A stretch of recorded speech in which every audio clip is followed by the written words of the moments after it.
नमस्कार, मैं राजीव आपकी खबर से। और इस समय हमारे साथ में आप देख पा रहे हैं बलदाऊ जी श्रीवास्तव जी हैं। बलदाऊ जी, आपका बहुत बहुत स्वागत है आपकी खबर में। आज आप व्यूअर्स को क्या बताने वाले हैं? राजीव जी, मेरा नमस्कार स्वीकार करिए और भगवान चित्ररूप जी की जय बोलिए। जय। अपने सारे व्यूअर्स को हम भगवान चित्ररूप जी की वो छिपे हुए रहस्य के बारे में बताना पसंद करते हैं, जो जी। किताबों में मतलब इस तरह से लिखा है जैसे छिपा हुआ हो। विधि जी। का विधान, वो विधि है कौन, उसके बारे में जो छिपा हुआ है, ये हम बताने का प्रयास करते हैं।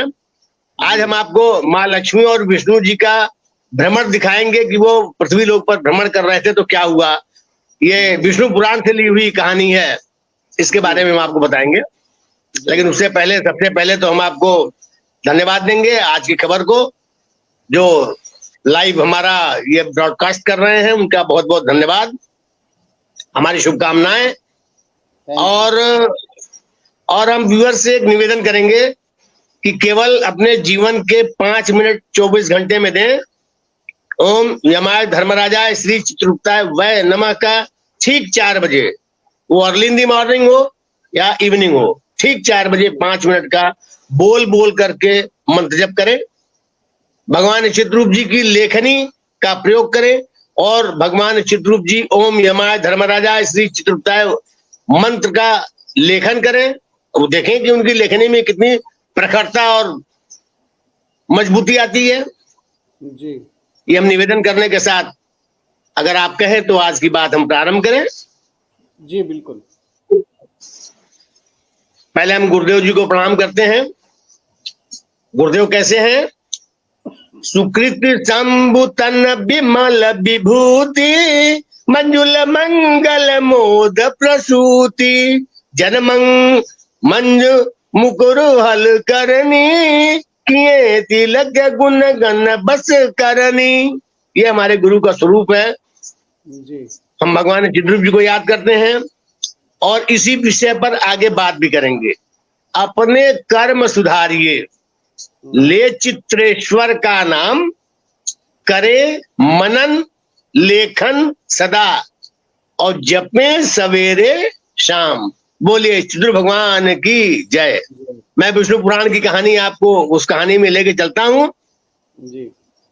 अक्सर हमारे घरों में ये चर्चा होती है कि जो सवेरे का टाइम होता है वो भगवान के भ्रमण का होता है। जी। तो इसी भ्रमण के समय में भगवान विष्णु जी भ्रमण पर निकलने वाले थे, तो माँ लक्ष्मी जी ने कहा भाई मैं भी चलना चाहती हूँ मृतलोक में, पृथ्वी लोक पे।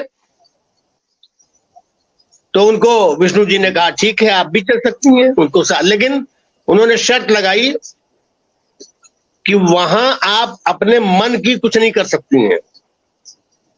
विष्णु लोक और स्वर्ग लोक में जो कुछ भी है सब आपका है, आप सब कर सकती हैं, लेकिन पृथ्वी लोक आपका नहीं है, वहां आप अपने मन का कुछ कीजिएगा नहीं।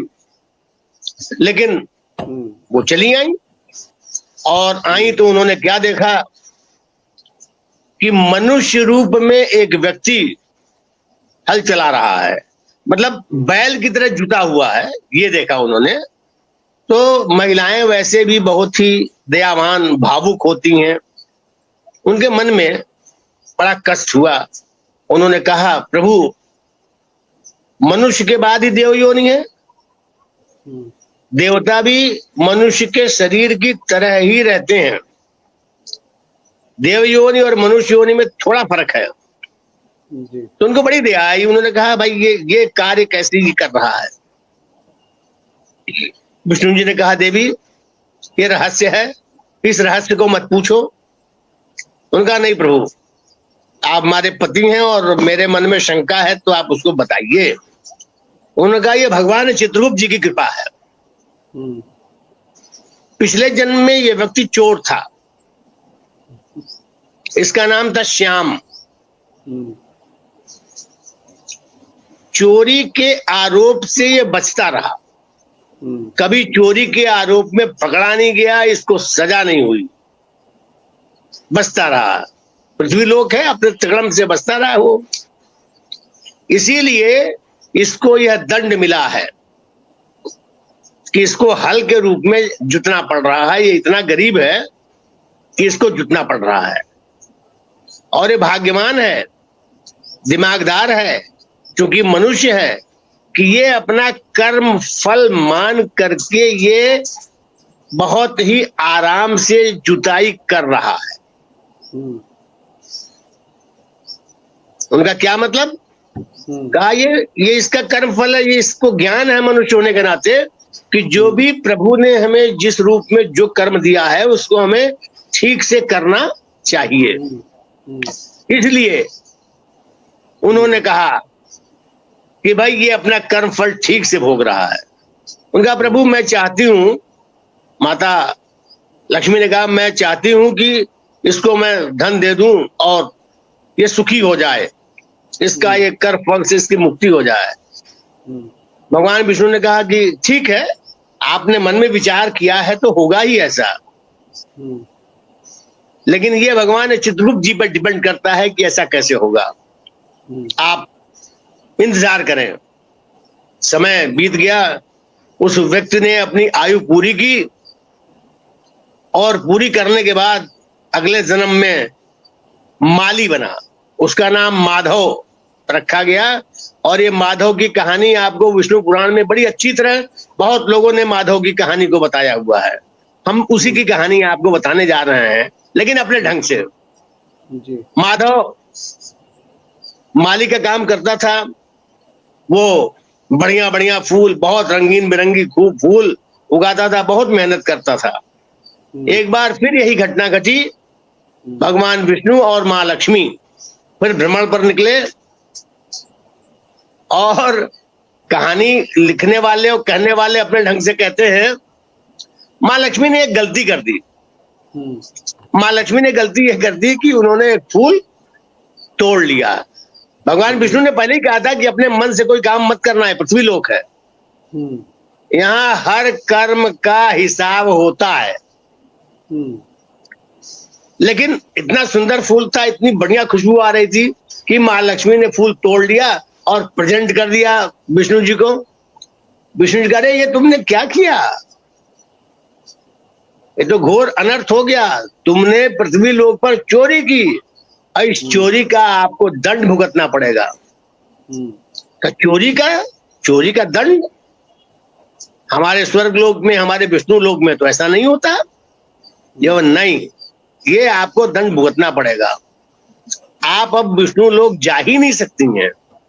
तो उनका प्रभु बताइए किसका परिमार्जन क्या होगा? उनका कुछ नहीं, तुम्हें जो फूल चुराया है उस फूल का मूल्य चुकाना पड़ेगा, और मालिक के यहाँ आपको नौकरी करनी पड़ेगी। माँ लक्ष्मी ने विधि का विधान मान करके और मालिक यहाँ लक्ष्मी नौकरानी की नौकरी की। माली धनवान हो गया। उधर जब माली को धनवान, वो माली के पूर्व जन्म की कहानी में श्याम को वो धनवान देखना चाहती थी, इसके लिए उनको फिर उसकी नौकरानी बन करके उसको पूरा करना पड़ा। तो ये शब्द की महत्ता भी मैं बता रहा हूं, और अपने जो हमारा विष्णु पुराण है उसके शब्दांश को भी ला रहा हूं कि शब्द कितने महत्वपूर्ण होते हैं। इसको बहुत सोच समझ के निकालना चाहिए कि माँ लक्ष्मी के मुंह से निकला था कि हम इसको धनवान देखना चाहती हैं, तो इसके लिए उन्होंने उसी की नौकरी करके उसको धनवान बनाना पड़ा। ये भगवान चित्रगुप्त जी का विधान है, और उनके विधान के रहते हुए माँ लक्ष्मी के चाहते हुए भी वो धनवान नहीं बना।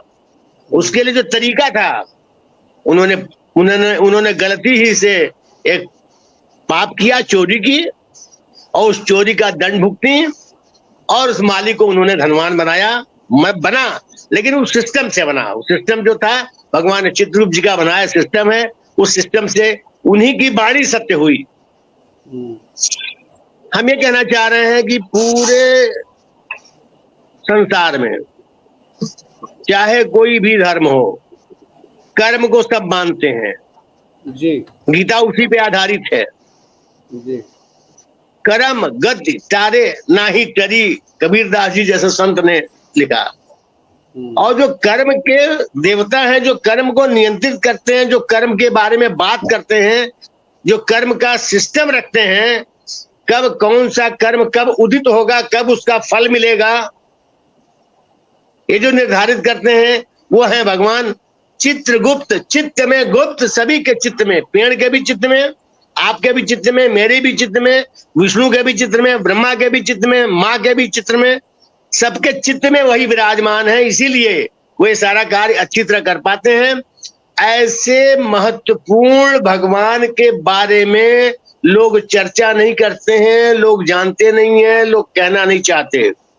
मैं कहना चाहता हूं कि अगर स्वर्ग और नरक का विधान, कर्म के लेखे का विधान, कर्म के प्रतिफल का विधान हम समझा दें, हम उसका प्रचार करें, तो हमारे देश में, हमारे परिवार में कुकर्म होगा नहीं, तो हमें बुरे फल मिलेंगे नहीं, और कोई कुकर्म करेगा नहीं, क्योंकि उससे डर करके कोई नहीं कुकर्म करेगा।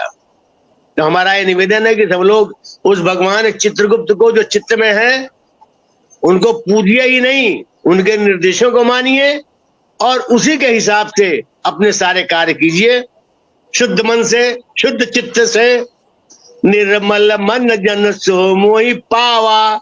ये निर्मल मन वही होगा जब हमारा चित्त निर्मल होगा, हमारे चित्त में प्रभु बसेंगे, ये हमारा मन निर्मल होगा। अरे ये देखिए, सुदामा के बारे में देखिए, भगवान कृष्ण के सखा रहते हुए भी सुदामा को अपना कर्म फल भोगना पड़ा, और जब भाग्य फल उदय हुआ, क्या कहने, महलों के स्वामी हो गए। तो कर्म फल तो भोगना पड़ेगा, कोई भी हो, भगवान को भी भोगना पड़ा है। इस मृत्युलोक में जो आएगा उसको कर्म फल भोगना पड़ेगा। तो मैं यही बार बार कह रहा हूं कि भगवान चित्रगुप्त ही सारे कर्मों के न्याय के देवता हैं। वही हमारे सारे आगे के और पीछे के सारा हिसाब किताब उनके पास होता है। हमारे कर्मों का लेखा जोखा होता है, कर्मों का लेखा जोखा जी। कुछ लोग तो उनको मुंशी के रूप में कहते हैं कि वो लेखा वही लिखते हैं, मतलब अपनी जैसी जिसकी समझ। तो कर्मों का लेखा जोखा एक जन्म के नहीं, हजारों जन्मों के कर्मों का लेखा जोखा रखते हैं। ऐसे भगवान चित्रगुप्त को नमन करते हुए अपनी वाणी को यही विराम देते हैं, और आप सबसे निवेदन करते हैं कि भाई आप समय निकालिए, केवल 5 मिनट सामूहिक भजन में शामिल होइए। सामूहिक मंत्र जब 4 बजे सुबह या शाम को, चूंकि सबको अवेलेबल, सब लोग अवेलेबल रहते हैं, इसलिए शाम के 4 बजे का मंत्र जब बहुत ही अच्छा होता है। सब लोग साथ करिए, ओम यमाय धर्मराजाय श्री चित्रगुप्ताय वै नमः। हाँ, आगामी 2 अक्टूबर को मेरी लिखी हुई पुस्तक का नैमिषारण्य में धर्मेंद्र जी महाराज जी के द्वारा, आचार्य धर्मेंद्र जी महाराज जो नैमिष पीठ के